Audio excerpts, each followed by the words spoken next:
And thankfully that storm now is off to the north out over the Atlantic Ocean, not impacting the East Coast anymore. But we are going to keep an eye on a storm coming in tomorrow, which may play in our favor, because if we have a little front coming through, that means not only some sort of precipitation, but also clouds. And if there are clouds, the groundhog, or in our case, Woody the Woodchuck out in Howell, will not be scared of a shadow, because she won't be able to see her shadow, which would mean that we'd have an early spring because she wouldn't hide back away in her burrow. So we can hope for some clouds as we get into tomorrow. And again, there's a good chance that we'll see that. All right, our storm right now is off to the west. You can see moving through portions of Wisconsin and then also up through Canada. It's a clipper system, so it doesn't have a lot of moisture with it, and it is going to move relatively fast across the area. Right now, we do have clear skies outside. Enjoy the last bit of the sun. But as we move into tonight, clouds will increase, and then eventually we'll get to some snow showers, but really not until tomorrow morning, around about 7 o'clock at the earliest. Though this could impact the morning commute, because the snow that does come through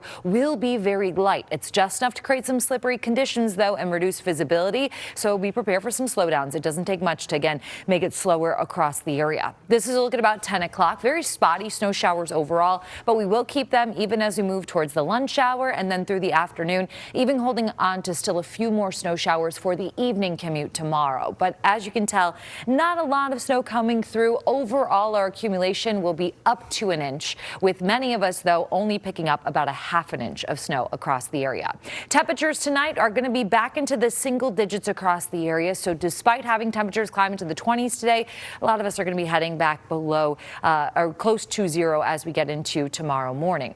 As we get towards the afternoon, expect widespread 20s, though, to return across the area, though it's not necessarily going to feel like the 20s. It is likely going to feel more so like the teens when you factor in the winds, but the winds really won't be too strong tomorrow. Just out of the southwest, 5 to 10, but because our temperatures are so cold, it's just going to feel colder. Moving into Tuesday, looking at temperatures into the upper 20s. We keep the 20s into most of next week, except Friday. We could make a run for the freezing mark. Still think we're going to fall shy of that, but we do have snow on the way for your Friday.